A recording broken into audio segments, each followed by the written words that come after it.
My in-laws wouldn't let me use the washing machine after 6 p.m. When I questioned it, my sister-in-law said, "Because you don't belong here after dark." One night, my clothes were gone, replaced with her lingerie. My husband called it a harmless prank. I called someone else, and that visit changed everything. I moved into my husband's family home 6 months after our wedding. Not by choice. Greg lost his job unexpectedly. The startup he worked at went under, and we were stuck. My job as a school counselor in town paid okay, but not enough to keep up rent and bills alone in Arlington, Texas. Greg's parents offered for us to stay with them, just for a few months, until we got back on our feet. I didn't know a few months would turn to almost a year of living like I was an intruder in someone else's home, even though I was family now. The house belonged to his mother, Carla, and his stepfather, Ron. But the real boss of that place was his sister, Dawn. She was 29, still living at home, never worked a day in her life, and had a weird sense of ownership over everything in that house. She treated me like I was a roommate she never agreed to. Greg brushed it off. "She's just quirky," he'd say. "She'll warm up." She didn't. It started with small things. My food disappearing from the fridge. My toiletries moved around in the bathroom. My name left off the family group text. Then came the rules. New ones made up just for me. No cooking after 7 p.m., Kayla. No showers after 8. No laundry after 6. That last one really got under my skin. I worked long hours. Sometimes I'd get home after 5:30, throw in a load, and next thing I knew, Dawn would be outside the laundry room door with her arms crossed. "Washing machines off limits after 6. She'd snap. "Why?" She gave me a long look, her lips curling. "Because you don't belong here after dark." I laughed nervously the first time she said it, thinking she was joking. She wasn't. Greg said she didn't mean it, that she was trying to be funny. It didn't feel funny when I went to switch my clothes over one night and found them gone. Just gone. In their place, a pile of her lace lingerie, tangled and wet in the washer drum. Red, black, sheer. Disgusting. And deliberate. I stood there in disbelief. I checked the dryer, the hamper, everywhere. My clothes were gone. I asked her calmly, trying not to lose it, "Did you take my laundry?" She just smirked. "I don't know what you're talking about." Greg said it was a harmless prank. That maybe she got confused. Maybe it was a mistake. "You know how she is," he kept saying. No, I didn't know how she was. But I was about to find out. That night, I called my brother, Matt. He lives 25 minutes away in Fort Worth. I hadn't told him much about what was going on, but he could hear the crack in my voice. "I'm coming over," he said. He showed up the next day, a Saturday morning. Big guy, ex-army, quiet but commanding. Carla answered the door with her fake cheerful voice. Ron stayed glued to the football game. Dawn wasn't even pretending to be civil. She rolled her eyes when he walked in. Matt asked to speak to me alone. We went out to the backyard, and I told him everything. Every dirty detail. The way they treated me like help. The disappearing food. The rules. The laundry prank. He was quiet for a long time. Then he asked a simple question. "Does Greg back you up?" I didn't answer right away. That was answer enough. He nodded. "Pack your stuff. Come stay with me. Just for a bit." I wanted to. God, I wanted to. But Greg came outside right then, all cheerful, pretending nothing was wrong. He hugged Matt, offered him a beer, said he was handling it. I stayed. A week later, I regretted that. The next time I tried to do laundry after work, the washer was locked, literally padlocked. Dawn taped a handwritten sign over it. "Machine use ends at 6 p.m. No exceptions." Greg said he'd talk to her. He never did. So I stopped doing my laundry at the house. I'd sneak bags to work and use the staff machines behind the gym. One day, one of the seniors I mentored, a sweet girl named Jess, noticed me carrying a big bag. "Laundry day?" she teased. I smiled. "Something like that." She raised her eyebrows. You know there's a women's shelter down the road that lets people use their washers, right? That hit me in the gut. She thought I was homeless. That night, I hit a wall. Emotionally, mentally, everything. I texted Matt. I'm ready. He came the next day. I told Greg I was going to visit my brother for the weekend. He nodded, didn't ask questions. That said a lot too. When I got to Matt's, I broke down. He let me cry. Then he handed me a notebook. Write everything down. Timeline. Incidents. Names. I looked at him, confused. We're going to fix this, he said. But not by yelling or fighting. We're gonna do this right. He helped me file a police report for the missing laundry. Turns out, that can be considered petty theft. I gave them receipts for the lost clothes. I had photos too, thankfully. Matt helped me write a formal letter to Carla and Ron, asking for reimbursement and access to my belongings. They didn't respond, but Dawn did. She posted on Facebook a long rant about freeloaders and ungrateful women who marry into families and act like they're owed something. She tagged Greg. Greg liked the post. That's when I stopped seeing him as a victim of his family. He was part of them, and I wasn't. Matt knew a lawyer through his job.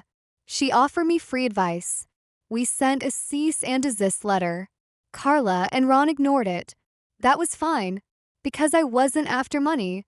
I was after truth. I started gathering everything. Texts, photos, screenshots of the Facebook post. I got a sworn statement from a coworker who overheard Dawn mocking me at the grocery store. And then I did something I hadn't done before. I told the school principal. At first, I was embarrassed, but she was understanding, supportive. She encouraged me to share my story, carefully. She connected me with a local women's support group. They helped me post anonymously about my experience in a local Arlington wives forum. That post blew up. People shared it, commented, and soon others came forward with their own horror stories. Some about Dawn herself. Apparently, this wasn't her first time playing Queen Bee. One woman said Dawn bullied her daughter in middle school so badly she had to switch schools. Another claimed she tried to break up her brother's engagement with lies. Suddenly, Dawn wasn't untouchable anymore. Then came the real kicker. I discovered something in the guest room closet at Carla's house, a place I hadn't touched in months. A small bag, tucked in the corner. It had my missing clothes. Stained. Cut up. Some of them reeked of perfume. One piece in particular, my favorite cardigan, had a note stapled to it. Not yours. I snapped photos and handed them over to Matt's lawyer friend. And then, with her help, I filed for a restraining order. Not against Dawn, against Greg, because in all that time he knew. He knew where the clothes were. He knew what Dawn was doing. And he said nothing. He gaslit me. He protected her. He let me live like a stranger in a house I helped pay bills for. I filed for separation. He tried to talk me out of it. Claimed he was just trying to keep the peace. I told him, "You kept your peace by stealing mine." He moved in with a friend. I stayed with Matt for a while, then got my own apartment closer to school. But that's not where this ends, because a few months later, someone else contacted me. Her name was Sarah. She had been dating Ron. Yes, Carla's husband, on the side. She'd seen my story online and reached out. She sent me messages, photos, proof. Ron had been cheating on Carla for over a year. I didn't want revenge anymore. But karma? That was a different story. I forwarded everything to Carla. No message. No caption. Just the truth. The fallout was immediate. Carla kicked Ron out. Dawn tried to defend him, claimed the photos were fake. Carla finally saw her daughter for who she was. She kicked her out too. Last I heard, Carla lives alone in that big empty house. Greg moved back in broke, jobless, bitter. Dawn lives with a cousin in Lubbock. No job. No friends left after everything came out. Me? I got promoted at work. The school recognized everything I overcame. I started speaking to women's groups in town about boundaries, abuse, and gaslighting. But I don't tell the story to hurt them.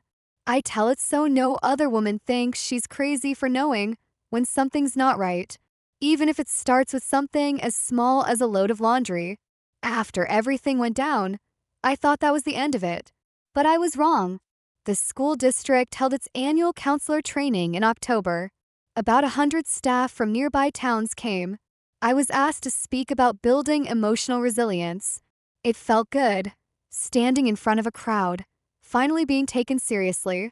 My voice didn't shake this time. People clapped. Some even cried. But the next week, I got a letter at work. No return address.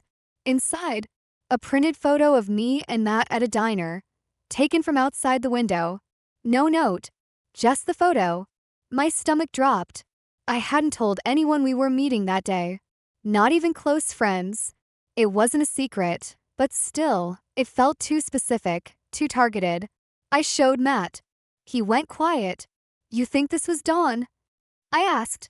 "Or Greg," he muttered. I didn't want to believe it, but part of me knew they weren't done.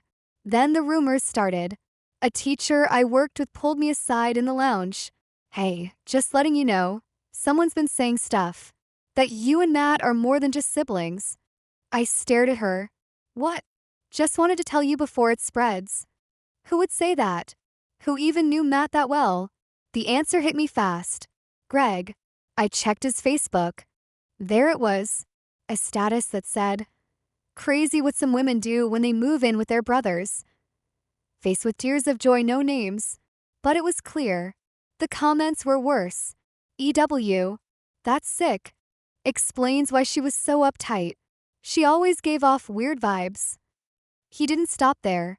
He sent emails to my school district's board, claimed I was emotionally unstable, that I abandoned my marriage without reason, that I'd manipulated a veteran, Matt, to harass his family.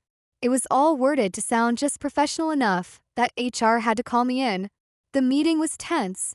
I sat across from a senior HR officer and the principal. I brought every document I had. My police report, the photos, the lawyer letters, even the court notice for the restraining order I had against Greg. They read through it all. They nodded, understanding. Still, it shook me. Should I go public? I asked Matt later. He shook his head. Not yet. Let him burn himself out. But Greg wasn't done. One night, I came home to find my front door open. Nothing was missing. Nothing broken. But every photo of me and Matt on the fridge had been torn down and cut in half. I called the police. No fingerprints. No leads. They couldn't prove anything. The next day, I checked my Ring doorbell footage. It was Greg. Hoodie. Face turned, but it was him. I recognized the way he walked. The way he stood. The footage didn't show the break in itself, but it showed enough. Matt and I filed charges. This time they stuck. Greg got arrested for trespassing. It made local news. Just a small piece, buried in the community section. But it was enough for Carla to call me for the first time in months. "I didn't raise him like this," she said, voice trembling. I didn't say anything. I let her sit in the silence. Then came Dawn's response. She messaged me directly. "First time in over a year. Hope you're happy. You ruined our family. You played the victim. You're disgusting." I read it twice. Then I blocked her. But I wasn't done. Because during all this, something strange happened. One of my old coworkers, Abby, reached out. She'd moved to Houston but said she had something I needed to hear. We met halfway in Waco. Abby pulled out her phone and showed me texts. Between her and Greg. From before we got married. He'd been flirting. Sexting. Telling her he wasn't sure he wanted to get married. Asking to meet up. Just once to say goodbye the right way. She never responded. Said she didn't want to get in the middle. But now, she wanted me to know. It gutted me. Not because I missed him, but because I realized this didn't start when Dawn swapped my laundry. It started way before that. Greg never respected me. Not when we dated. Not when we married. He let his sister humiliate me. He lied. He cheated. And then, he tried to destroy my life when I left. He wasn't a victim of his family. He was the ringleader. That changed things. Matt and I started digging. With Abby's help, we traced more messages, more women, some from when we were engaged, a few while I was already living with his parents. I printed everything, not to keep, to send, but not to Greg, to the church. Greg's family was heavily involved in a local church in Arlington. They'd built their reputations there. Dawn helped with youth ministry. Carla led a prayer circle.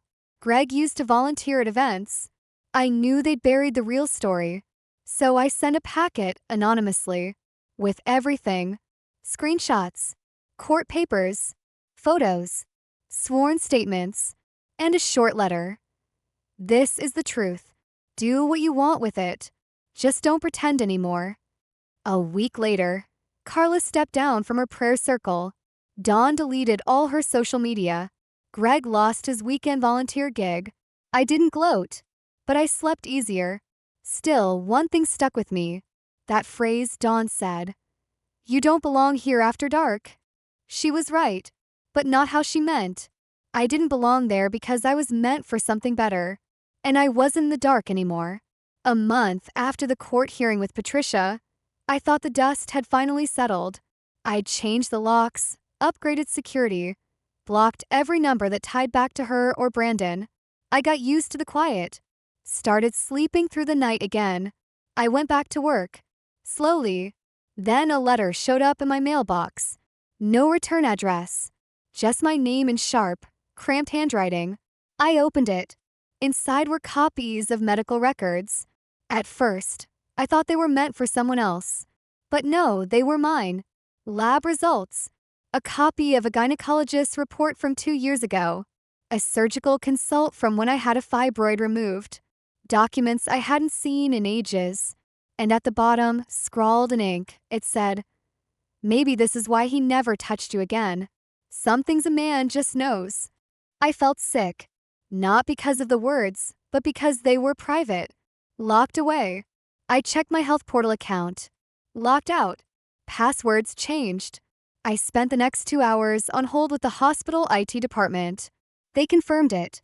Someone had accessed my medical records, used my social, reset the password, had everything forwarded to an anonymous Gmail.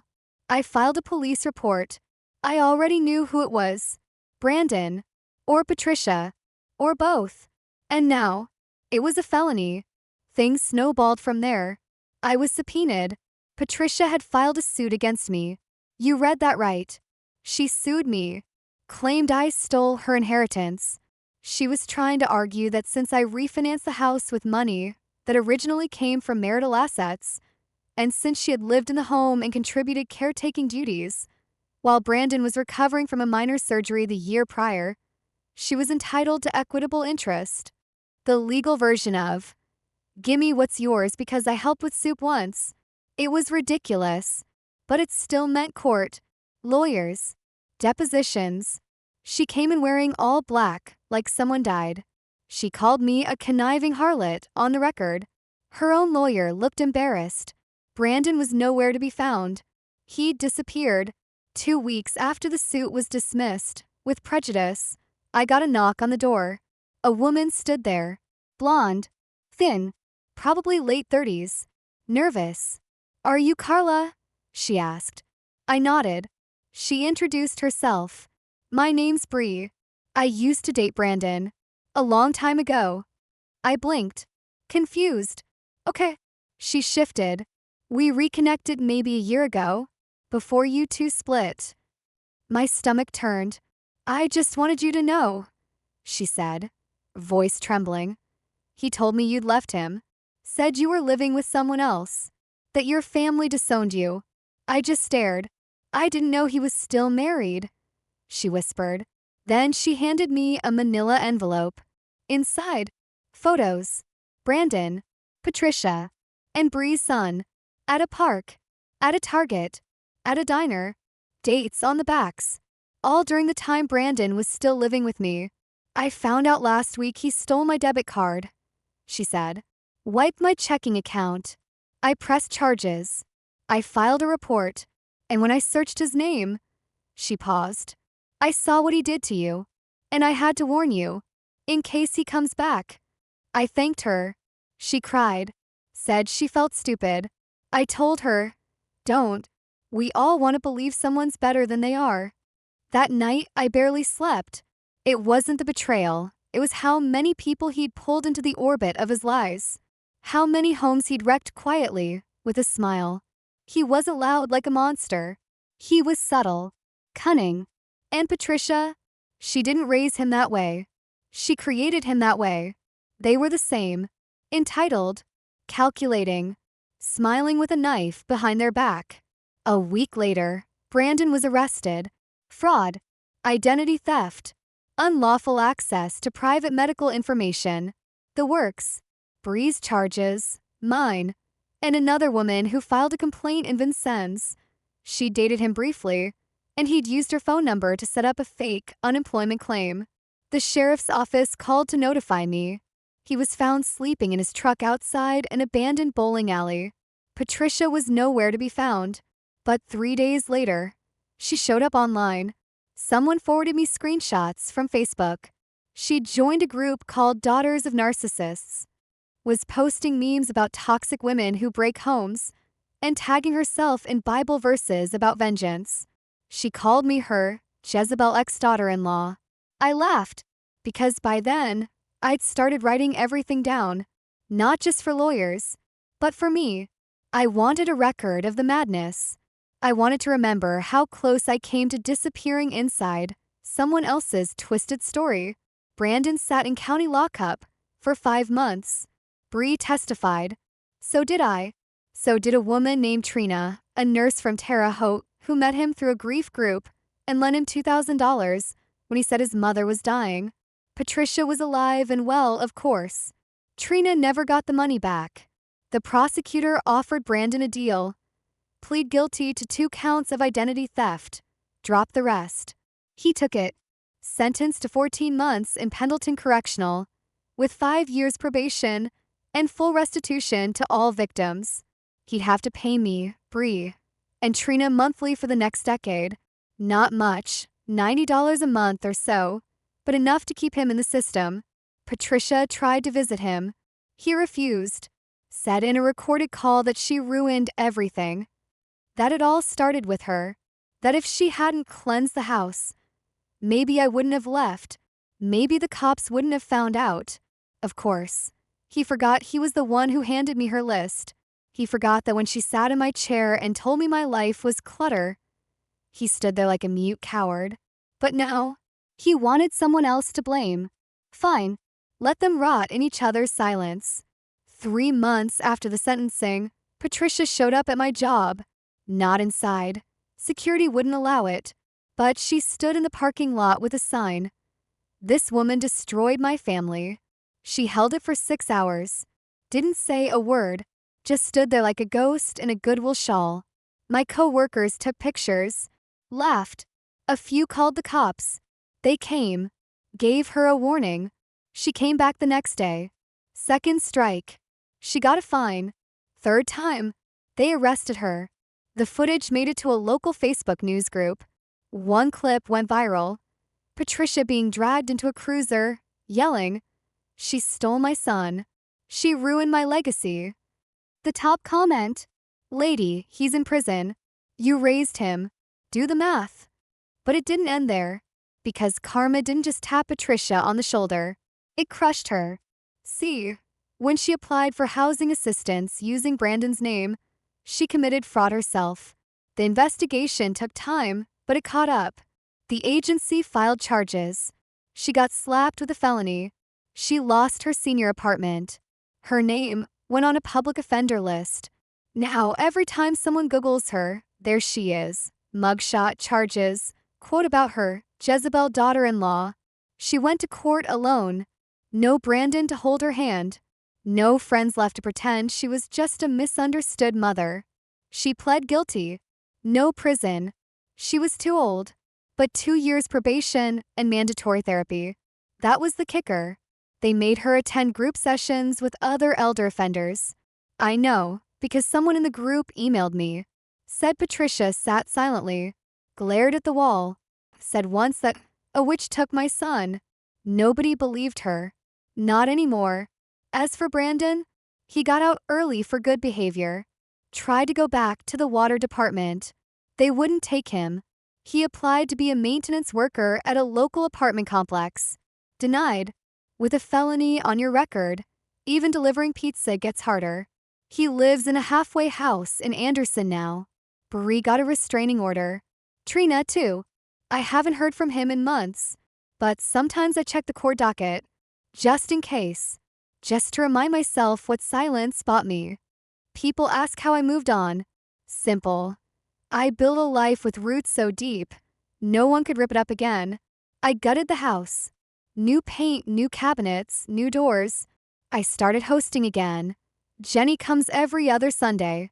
We cook, drink wine. Sometimes we just sit on the porch and say nothing. I adopted a rescue dog named Charlie. Big, lazy thing. Snores like an old man. And I wrote everything down. Every letter. Every lie.